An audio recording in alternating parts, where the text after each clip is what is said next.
Some people just need a reality check when it comes to understanding their retirement. And today we're going to explore why a realistic approach to retirement, inclusive of financial planning and the potential for unexpected challenges, is so crucial. On today's episode with Ryan, we're tackling expectation versus reality, sorting through the truth of it for retirement planning.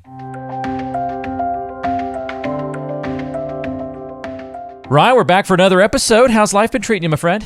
Well, here we go. I guess, most of my clients know about this because I did send out a video, but life has been happening to me quite a bit lately. Just give you a little brief, overview of what's going on. My mom is went to the emergency room. They put her in the ICU. She was in a medically induced coma for over a week.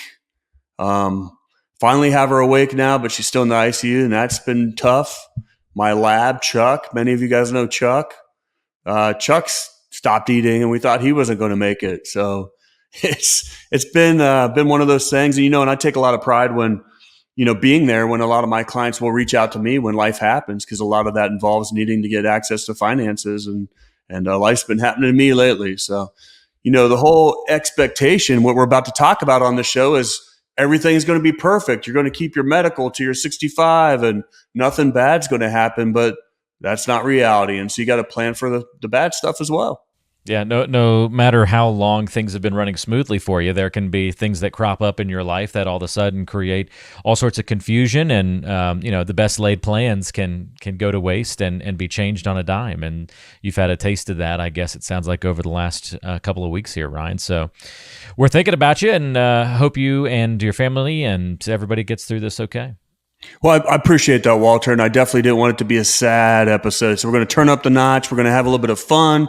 We're going to talk about some of these issues, and then by the time we get off this, we'll sing Kumbaya and have a good time. I love it. All right, well, let's pick up the pace here with our expectation versus reality conversation. And we've got at least four good examples, or four different ways that these expectations often don't meet reality. And I'm interested in your perspective on this, Ryan, to see maybe even in the pilot community, are there even more examples of this, or where you specifically see this among pilots? And I think that should be a bit of fun to tackle here, because you kind of, I don't know, this isn't a griping episode, but you'll get the chance to kind of, you have to give tough love sometimes. And I think whenever you're trying to bring somebody's expectations back to reality, that is kind of an example of tough love. Well, I like to use tough love. I say that all the time. So you were born and bred in tough love, my friend. Let's go. Yeah, exactly. All right. So the first thing, and this might seem like an obvious one, but we've got to include it, is manage those expectations. That'll help bring us back into alignment with reality. What does that typically look like for you? What kind of managing of expectations are you doing with clients? Well, obviously, the day that you retire, you immediately just get zapped to like some Caribbean beach. You're in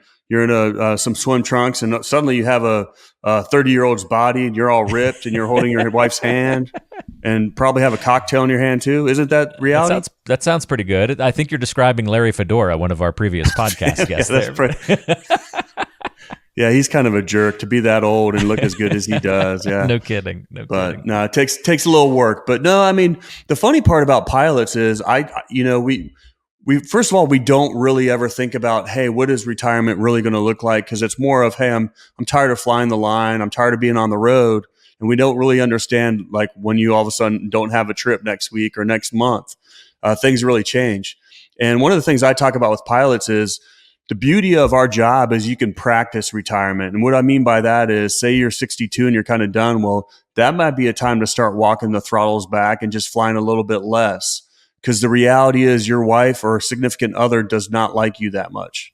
You've been gone for half the month for the last 20 some years, and she or he is not ready to see you every single day. You got to ease into that, because it's a drastic lifestyle change. And it does take an independent person to be married to an aviator. So one of the first things I would say is managing expectations is you kind of got to reintroduce yourself to the spouse where you're going to be home a lot more.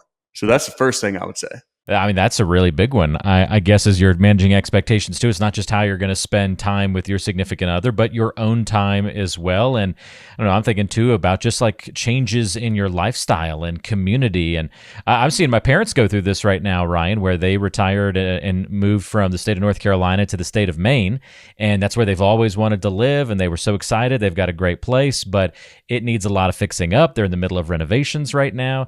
They also left their church and all their friends that were connected to work, and they're pretty much, other than my grandparents being nearby, they're starting all of that over. And I think expectations was that was all going to fall into place really easily when they didn't have work to worry about anymore, but it still carries stress and complications and new challenges that people maybe don't always know to be on the lookout for. Well, and that's a great point, because we have a lot of pilots that their plan is when they retire, they're going to move away from that hub, whether it's Dallas, Memphis, Chicago, whatever it might be, that the plan is, hey, we're all going to Florida. We're going to go do this.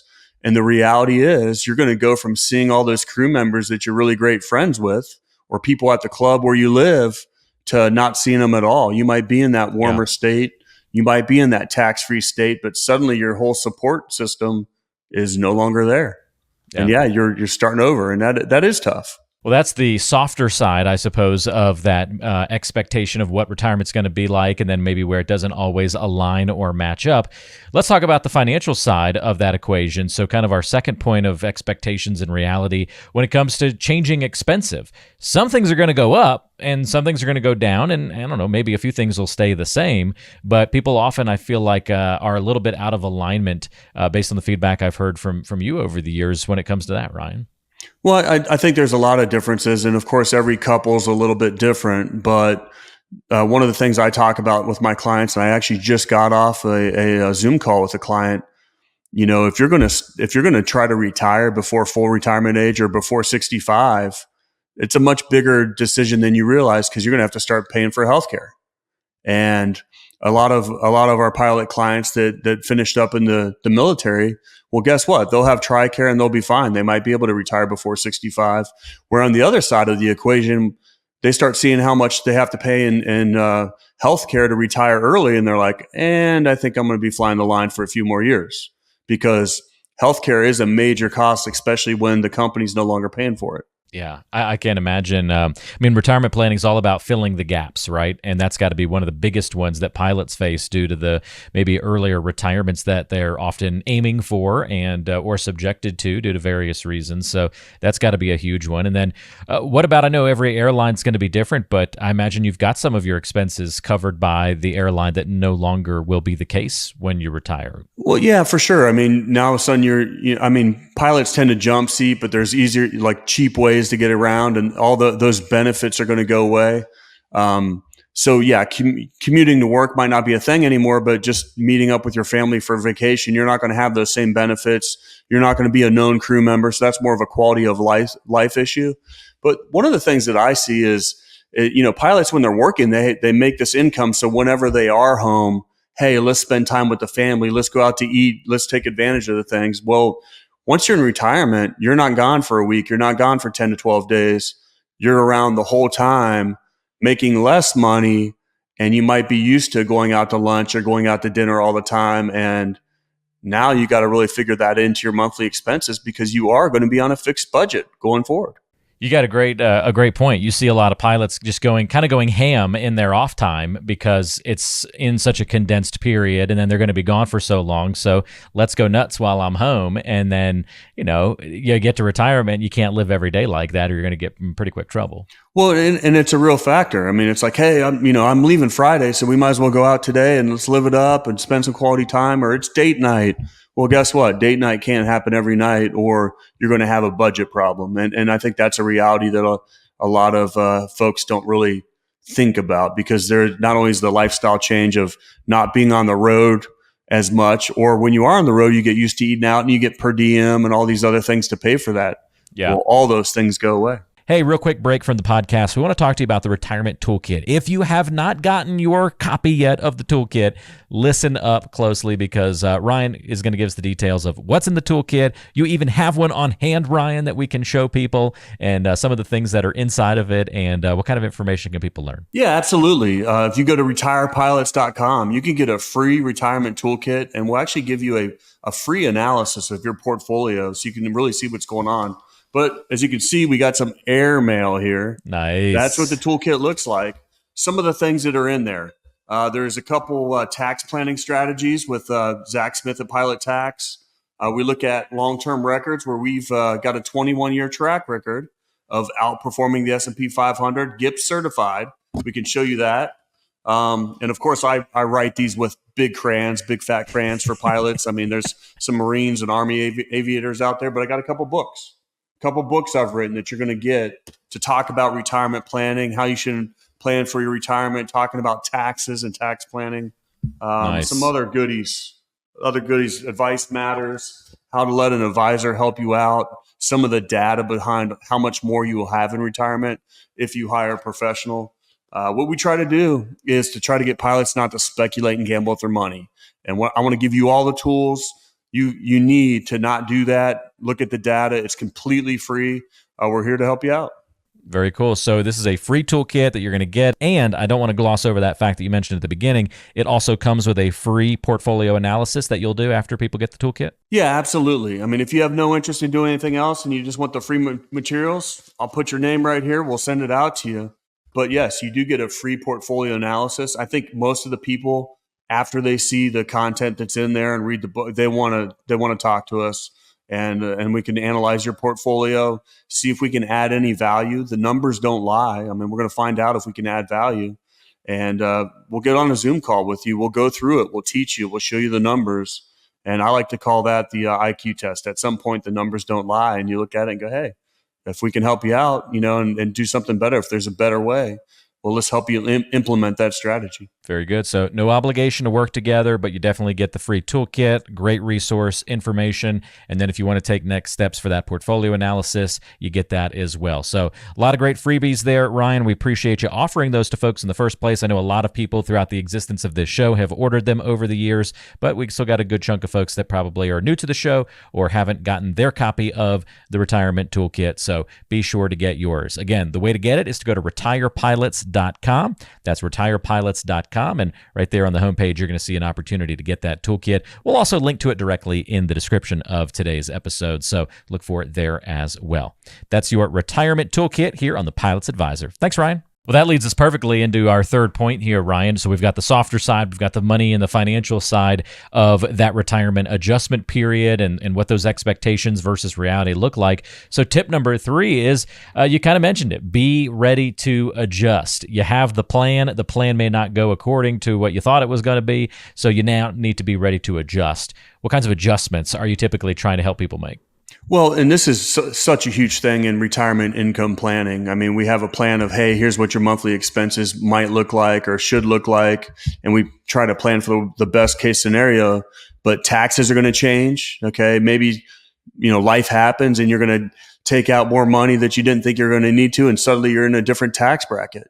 Well, you can't just go fly an extra trip and make up for that, And that's why it's so important in the distribution phase of retirement to constantly be looking at, analyzing, seeing what your safe withdrawal rate is, seeing how the market's affected your retirement savings for that year or the prior year, and resetting. And of course, there's that great quote of, I don't know if you guys are Mike Tyson fans. I always thought he was great, but he always said, everybody has a plan until they get punched right in the mouth.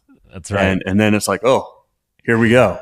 Now that's life. That's life, isn't it? You were just alluding to that at the beginning of the show of kind of how that goes. Yeah, so now it's time to fight. So no, I think the distribution phase is so much more complicated. Pilots know they have to save for retirement, but they don't understand how taxes are going to play into the distribution phase. And it's not just saving and hoping you have time to grow your assets. Now you're truly having to analyze and reset, analyze, reset, and balancing the go-go years versus the no-go years.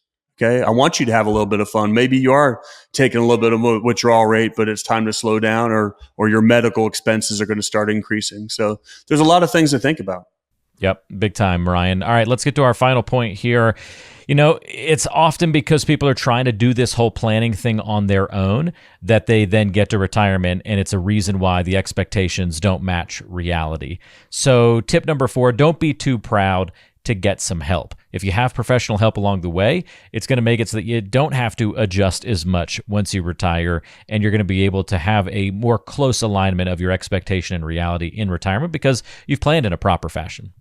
Well, planning is everything. And, that's why the more aggressively you save, you're going to be in a better position just because you can't go back to work after, an airline pilot in most cases, besides some small things that you can do, you can't just go keep flying. I mean, you retire out from an age perspective. And making sure, like I know a lot of pilots that do their taxes by themselves. And I'm like, oh my God, you're missing out on certain things that you probably, the tax code changes so much year to year. You're missing out on something that you would definitely help you. But strategic tax planning, I mean, getting to retirement with different pots of money and a lot more tax never money is going to give you that flexibility between tax deferred money and tax never money to not only control your tax brackets, but the other thing I see is, where's your CPA so we can see what tax bracket you're in right now and how much we can either convert or start taking off so that we don't get hit so hard with RMDs. And your sweet spot between that is whenever you retire or 65 and your RMD age. What's your plan? If you haven't thought about these things, or you don't know what an RMD is, or you don't know what, and this is funny because nobody does, if you don't know what your tax brackets are going to look like in retirement, well, guess what? It's time to call us. It's time to start planning, because that, having a plan is going to help you out.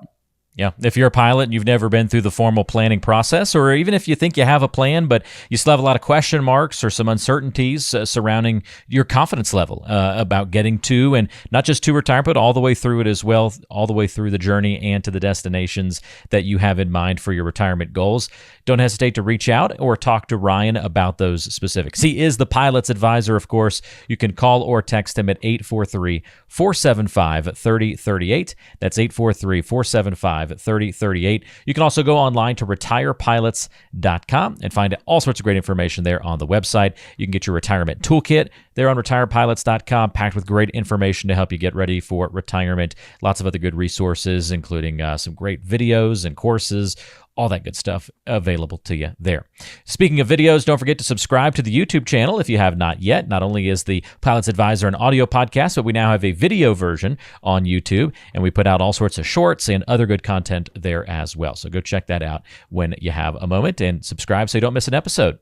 Ryan, thank you for all the help on the episode today. Appreciate you taking the time out to chat with us, and we'll look forward to catching up with you again soon. Thank you, Walter. Thank you for all the amazing work that your team does. I appreciate you keeping me awake today. I feel like I just got done with a 12-hour leg. I'm ready for bed. Walter and I normally record in the mornings. We're doing it late afternoon. And it's not a Monday, but it feels like a Monday, and I'm dragging. So I'm right there Walter, with you, thanks for keeping me going. And like I said, thanks for all the great work that your team does. Talk to all your clients, prospects out there. You guys fly safe.